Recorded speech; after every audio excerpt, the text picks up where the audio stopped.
Get ready for the countdown. 10, 9, 8, 7, 6, 5, 4, 3, 2, 1, 0.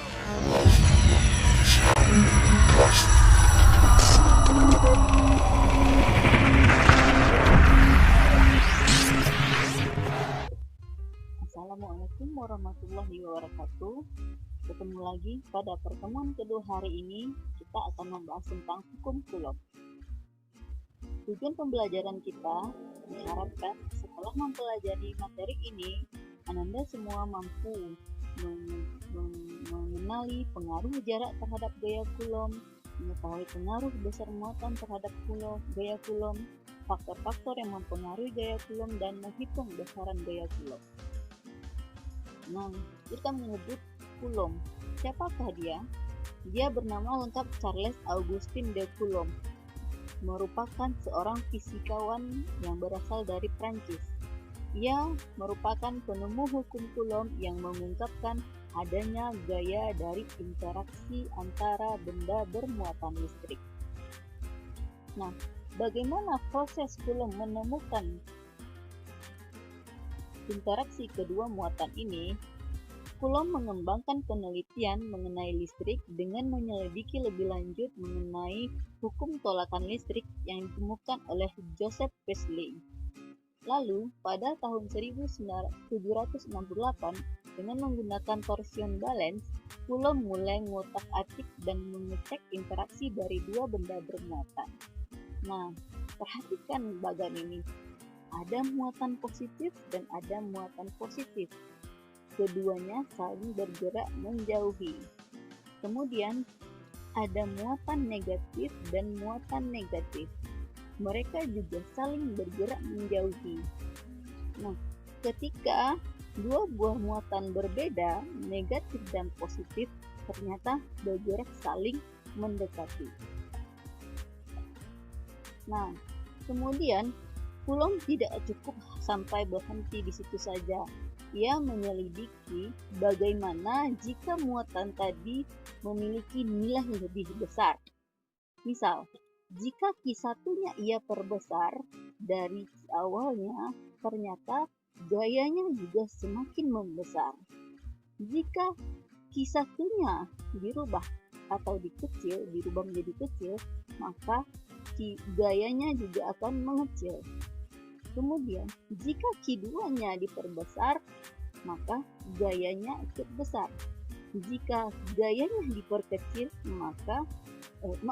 jika muatannya diperkecil Q2-nya, maka gayanya juga ikutan mengecil.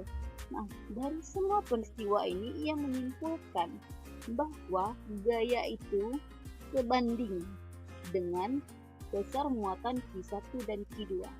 Sebanding ini artinya ketika muatan diperbesar, baik itu muatan 1 dan muatan 2, maka akan memperbesar gaya yang akan dihasilkan. Berikutnya, Coulomb mencobakan dengan memvariasikan jarak. Q1 dan Q2 terpisah sejauh jarak R.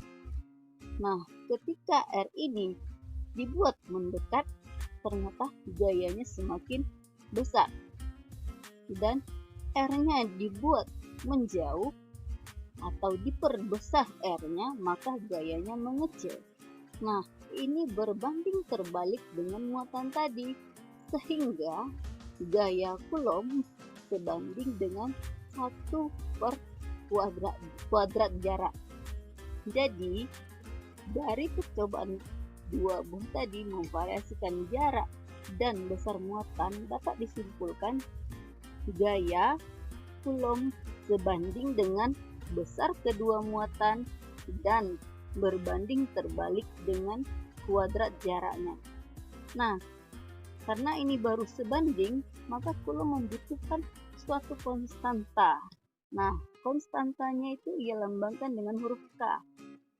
Sehingga ada gaya yang timbul dari interaksi muatan-muatan tadi dapat dirumuskan dengan F sama dengan K kali Q1 kali Q2 per R kuadrat, di mana nilai K itu adalah 9 kali 10 pangkat 9 Newton meter kuadrat per Coulomb kuadrat.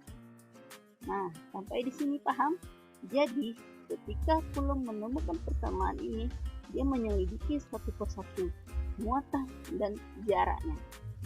Sudah ketemu apa saja yang mempengaruhi gaya Coulomb? Bagus. Lanjut, contoh soal.